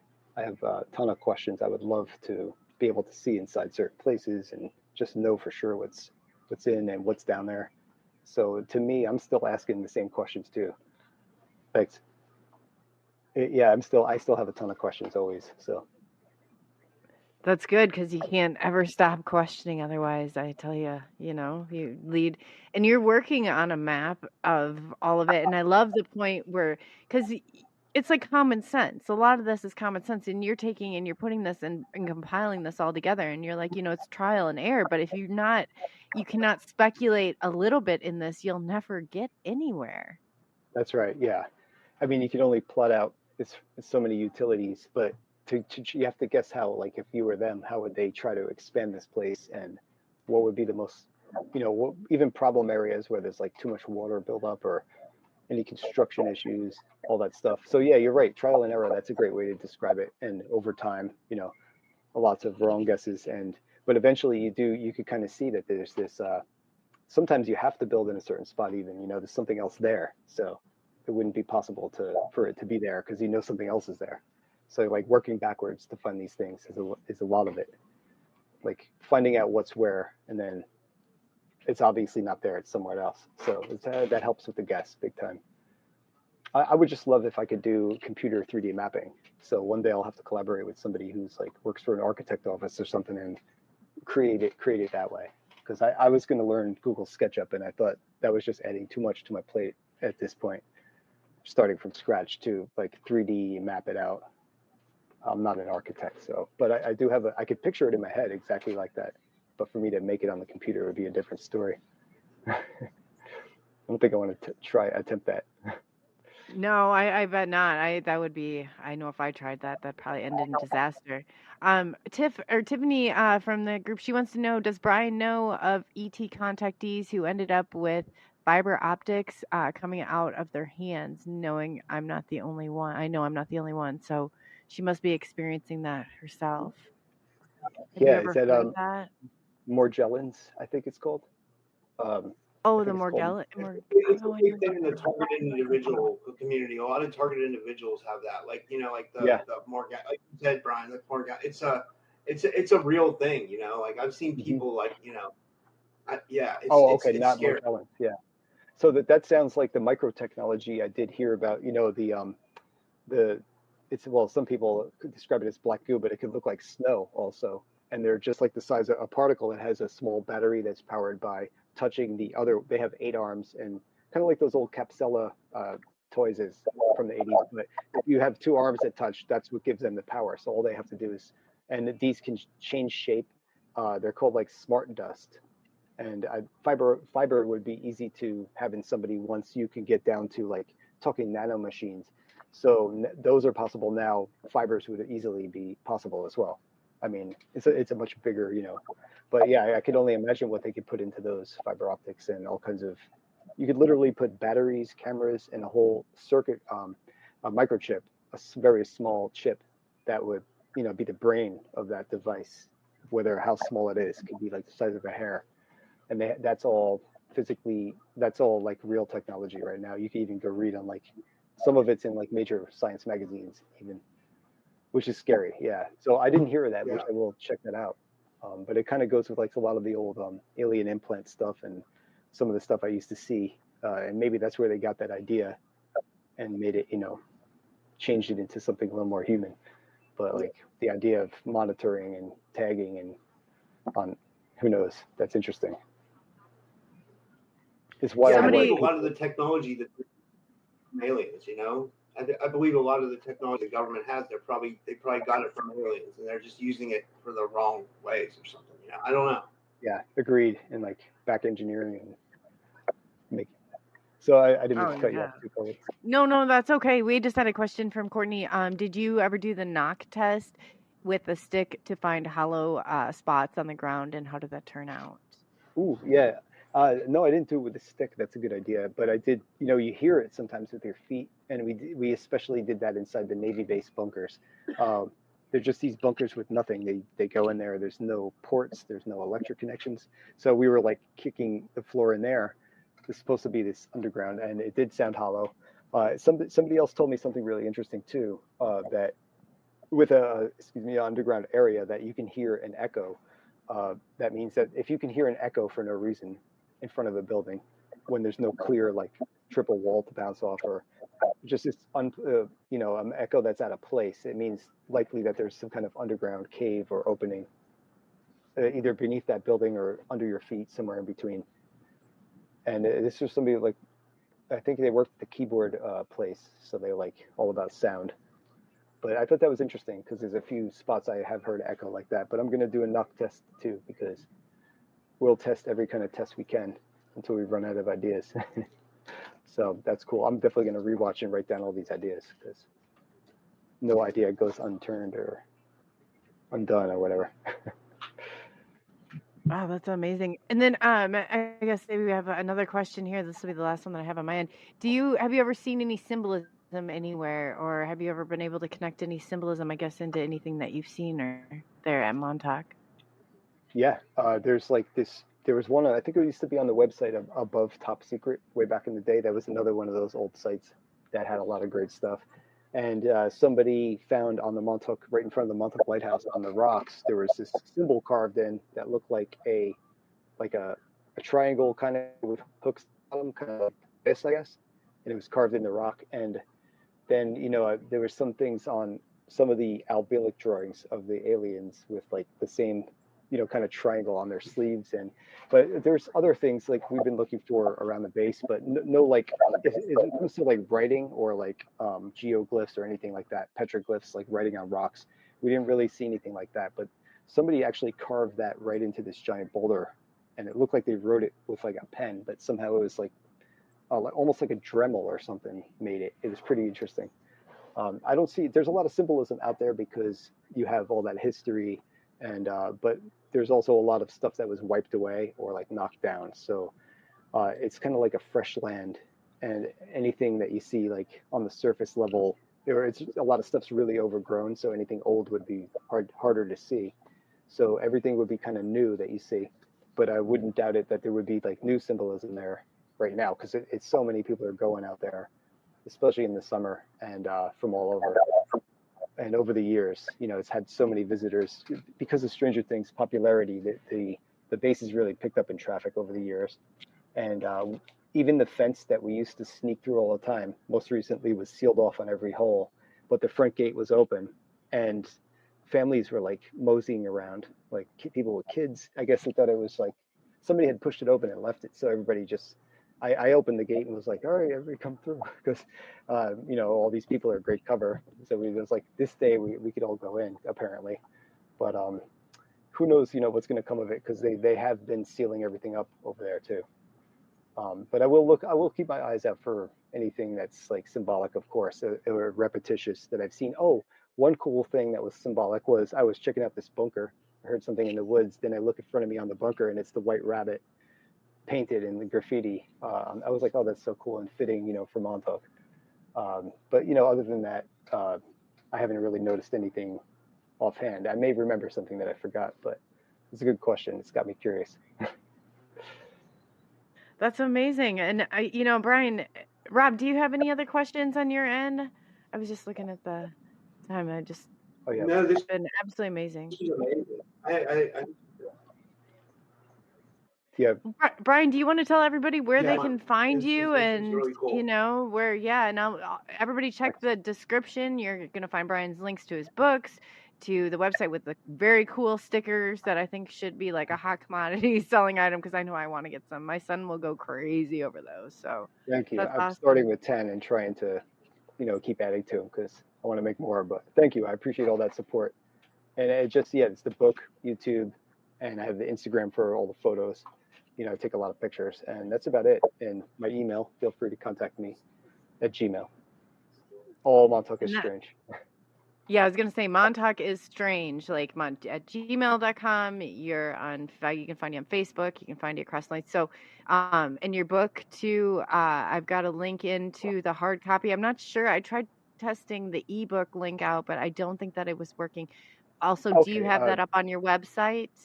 Yeah, I put it a few places, and even if you just write it in Amazon, you'll find it. Just Montauk is Strange. Go to Amazon, and you'll see it there.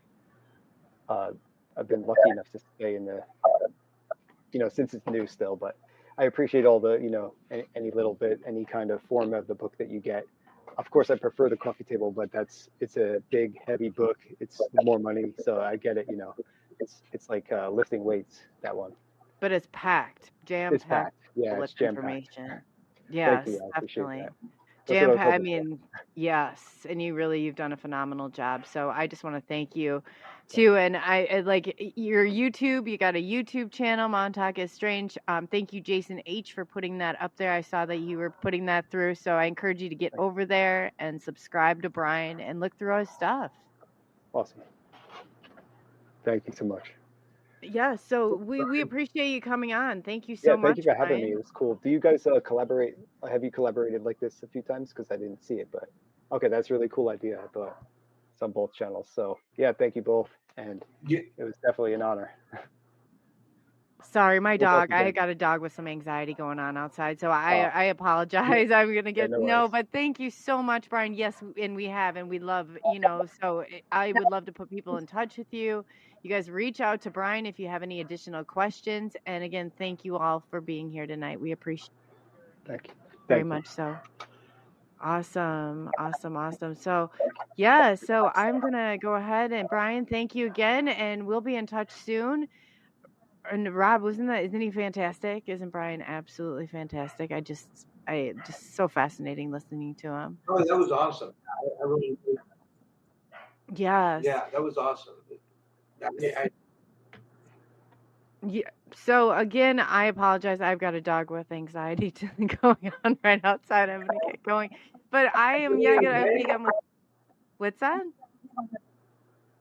Is everything okay? Yeah, no, it says it. No, she With your just. dog? Yeah, no, it's just like the 2-hour marker. But I heard her start barking, so I was like, oh gosh, I don't know. She's pretty persistent. She's a blue healer, and she's she doesn't let up. So I was like, and I'm going on with Sonia Galactic here in the next hour, so I'm pretty excited about that. But yeah, so yeah. Is there anything, Rob, you wanted to touch on before closing? Otherwise, we can just probably call it a wrap for tonight. No, I'm going live in 2 minutes. I have one more show for the night, but that's it, And, all right. So get over the Typical Skeptic podcast. And what channels are you going live on, Rob?